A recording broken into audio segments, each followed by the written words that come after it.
ভাদ্র মাস মানেই তো তালের সিজন। তো ভাদ্র মাসে তাল খাবো না, তালের পিঠা খাবো না, তা তো হয় না।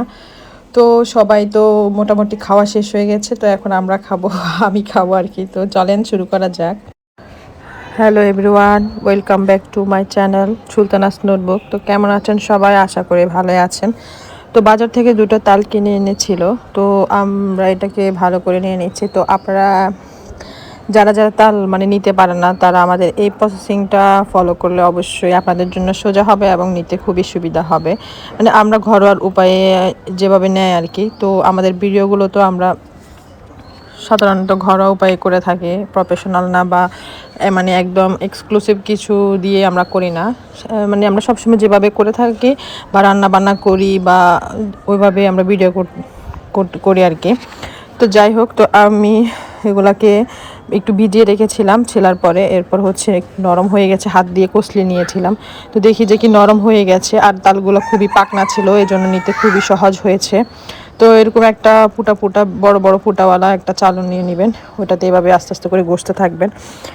তো দেখুন কিভাবে ঘষতেছি। আর একটু যদি আপনাদের নেওয়া না হয়, আপনারা চেঞ্জ করে নেবেন। ধরেন এই আটিটা যদি আপনাদের নিতে অসুবিধা হয় বা নেওয়া হয়ে গেছে, তো আপনারা আরেকটু পানিতে ভিজিয়ে আর একটু কষলিয়ে রাখবেন, তাহলে বাকি তালগুলো নরম হয়ে থাকবে। তো যখন আপনি এভাবে চালতে থাকবেন, তখনই দেখুন নিমিশে এভাবে পড়ে যাবে। খুবই সহজভাবে নেওয়া হচ্ছে আর কি। তো অনেকে আমরা দেখি আর কি পানি দিয়ে নেয়, হালকা একটু পানি দিয়ে কষলিয়ে নেয়, ওইভাবেও নেওয়া যায়। কিন্তু আপনি যখন ঘনত্ব বেশি চান, তখন আপনি এটা নিতে পারেন। এইভাবে নিলে প্রসেসিংটা খুবই সোজা এবং নিতে খুবই সহজ হয়। তো আমিও হেল্প করছি আর কি, আমিও ধরে ধরে একটু ভিজাই দিচ্ছি এবং যেগুলো ছিলার দরকার এগুলো ছিলে দিচ্ছি। তো দুটো তাল, একটা তালের ভিতরে প্রায় 3টা করে আটি ছিল। তো তিনটা 6টা আটি, 3টা সাইজে বড় ছিল। দেখুন কি যে মোটা হয়ে পড়ছে, একদম শুধু রসটা, কোনো পানি অ্যাড করা নাই।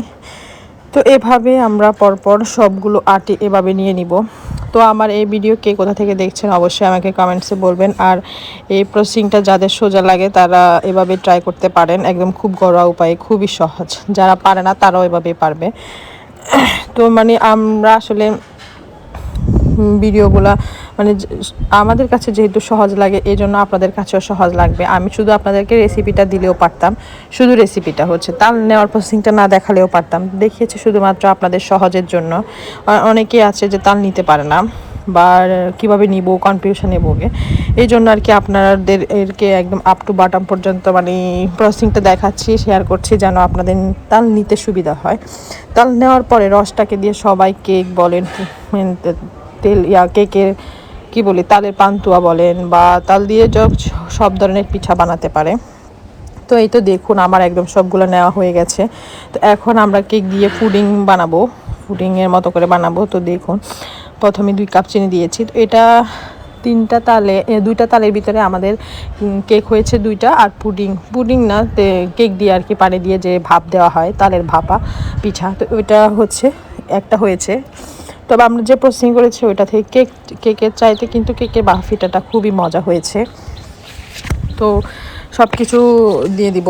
তো আমরা দিয়েছি 2টো ডিম দিয়েছি, 2 কাপ চিনি দিয়েছি, একটু বেকিং সোডা, 1/2 চামচ বেকিং পাউডার দিয়ে ভালো করে জিনিসটাকে মিক্স করে নিব।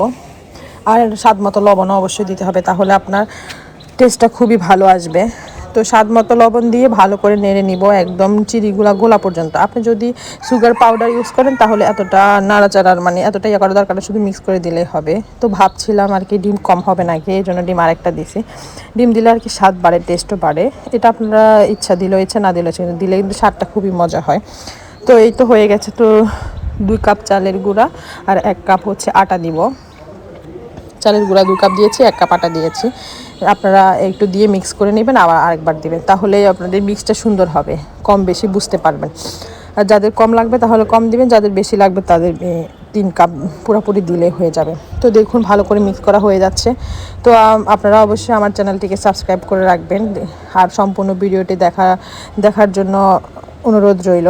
আর যারা যেন পরবর্তী ভিডিও দেখতে পারেন, এই আর কি, এই জন্য সাবস্ক্রাইব করে রাখবেন। তো এই তো আমার মোটামুটি হয়ে গেছে। এখন আমি মোল্ডগুলাতে ঢেলে নিচ্ছি, আর উপরে অবশ্যই নারকেল দিব। তো এই যে দেখেন দুটো এভাবে কেকের মতো দিয়েছি, একটা ভাপে দিয়েছি প্রেসার রাইস কুকারে। তো দেখুন ফাইনাল এটা হচ্ছে ভাপাটা, আর এটা খেতে খুবই মজা হয়েছে, অনেক সফটি হয়েছে, মানে সব মিলাই আলহামদুলিল্লাহ অনেক মজা হয়েছে। আপনারা অবশ্যই এভাবে বাসায় ট্রাই করে দেখবেন এবং সবাই এবং মানে একদম পারফেক্ট হবে, খেতেও খুবই মজা হবে এবং বানানোর প্রসেসিংটা এত সোজা, মানে আপনি ট্রাই করলেই পারবেন। তো এত মানে কঠিনের কিছু না, আপনারা অবশ্যই ট্রাই করবেন। তো আজকে ভিডিও এই পর্যন্ত, কার কেমন লেগেছে অবশ্যই আমাকে কমেন্টসে বলে যাবেন। থ্যাংক ইউ আমার পুরোটি যারা দেখেছেন তাদেরকে। আর এই যে দেখেন আর এই যে দেখেন এই যে কেকটা খুবই সুন্দর হয়েছে, অবশ্যই বাসায় ট্রাই করবেন আর অবশ্যই আমার চ্যানেলটিকে সাবস্ক্রাইব করার অনুরোধ রইল। তো আসসালামু আলাইকুম।